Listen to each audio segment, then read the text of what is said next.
Siapa sih yang tidak kenal minuman satu ini? Yap, minuman satu ini adalah susu. Susu adalah cairan yang dihasilkan oleh kelenjar susu pada mamalia betina. Kebanyakan orang mengenal susu sebagai minuman yang dihasilkan oleh sapi.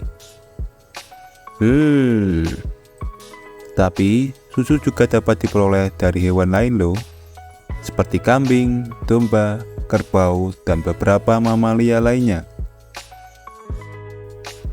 Susu memiliki nilai gizi yang sangat tinggi dan merupakan sumber utama nutrisi bagi bayi mamalia, termasuk manusia. Terus, apa saja sih kandungan nutrisi pada susu ini? Nutrisi pada susu dapat bervariasi tergantung pada jenis susu dan hewan asalnya. Oke, mari kita bedah apa saja sih nutrisi yang tergantung pada susu ini. Dimulai dari protein. Apakah kamu tahu? Protein susu terdiri dari dua jenis utama, yaitu kasein dan whey protein. Kasein merupakan protein yang membentuk kepingan susu yang mengendap saat kamu membuat keju. Dan whey protein adalah protein yang tetap larut dalam susu. Selanjutnya adalah lemak. Pada susu murni memiliki kandungan lemak jenuh yang sangat tinggi, sekitar 70% dari asam lemaknya. Susu juga mengandung lemak tak jenuh tunggal sebanyak 28% dan lemak tak jenuh ganda sebanyak 2,3%. Secara alami, susu juga mengandung lemak trans dalam jumlah yang sangat kecil, yakni asam faksenat dan asam linolit. Selanjutnya adalah karbohidrat.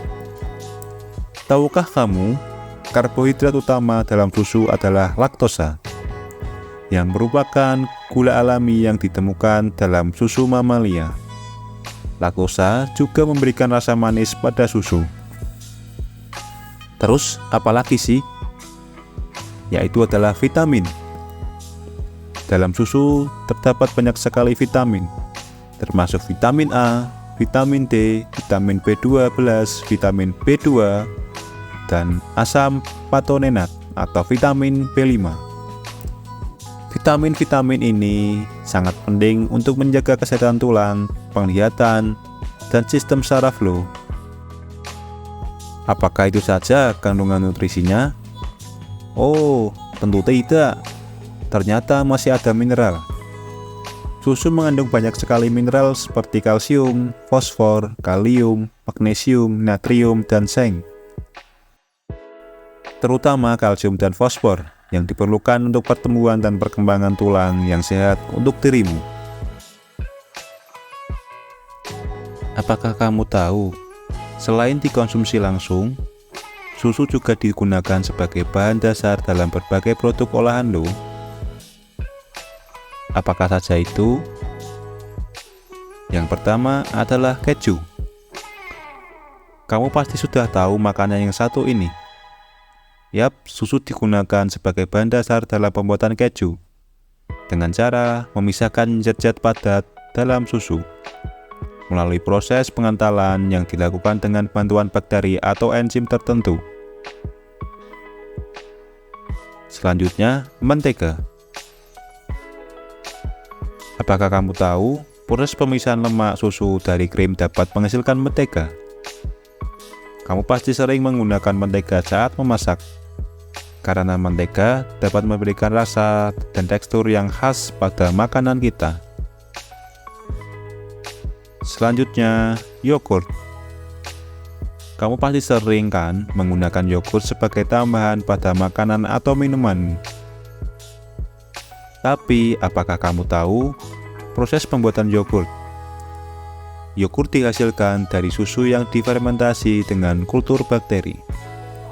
Yogurt sendiri mengandung probiotik yang sangat baik untuk kesehatan pencernaanmu.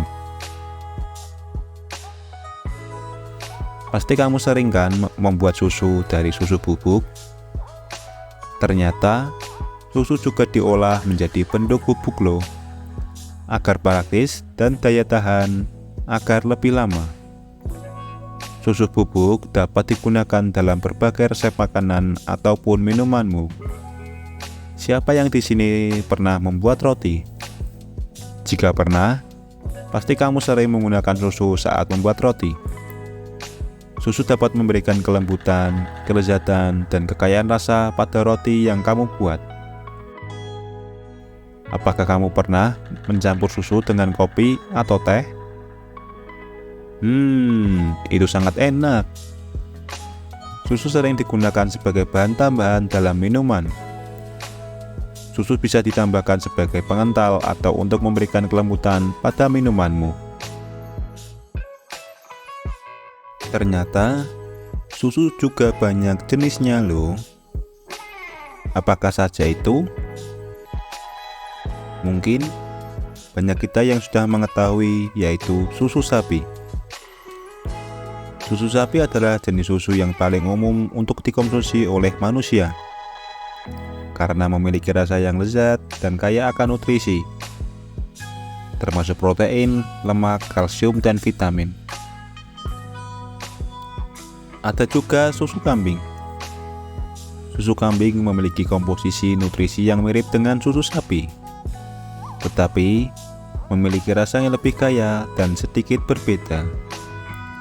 Susu kambing juga lebih mudah untuk dicerna olehmu jika memiliki intoleransi laktosa terhadap susu sapi.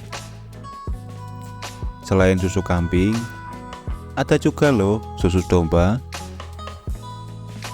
Susu domba memiliki kandungan lemak yang lebih tinggi daripada susu sapi dan kambing. Susu domba juga kaya akan vitamin dan mineral, serta memiliki tekstur yang lebih kental. Mungkin kamu jarang tahu kan tentang susu kerbau? Susu kerbau umumnya dikonsumsi di beberapa wilayah Asia dan Afrika. Susu kerbau memiliki kandungan lemak yang tinggi, serta lebih kental dan rasa yang lebih kuat dibandingkan dengan susu sapi. Selain susu yang didapat dari hewan, ada juga loh susu nabati. Dikenal juga sebagai minuman nabati, ini adalah alternatif non-susu yang dibuat dari bahan tumbuhan. Susu nabati menjadi populer karena beberapa alasan. Jika kamu memiliki alergi terhadap susu hewan, kamu bisa menggunakan susu jenis ini. Atau kamu yang akan memulai program diet vegetarian atau vegan. Contoh susu nabati adalah susu almond, susu kedelai, susu beras, dan susu oat. Pada beberapa orang dapat mengalami alergi terhadap protein susu, terutama pada anak-anak. Reaksi alergi dapat menyebabkan gejala seperti ruam kulit, gangguan pencernaan, sesak nafas, bahkan reaksi anafilaksis yang parah. Bagi individu yang memiliki alergi, lebih baik menghindari konsumsi produk susu atau mencari alternatif yang aman. Itulah penjelasan sedikit tentang minuman susu ini. Sayangilah tubuh kita dengan meminum susu secara rutin, agar tubuh kita tetap sehat dan bersemangat menjalani hari yang indah ini.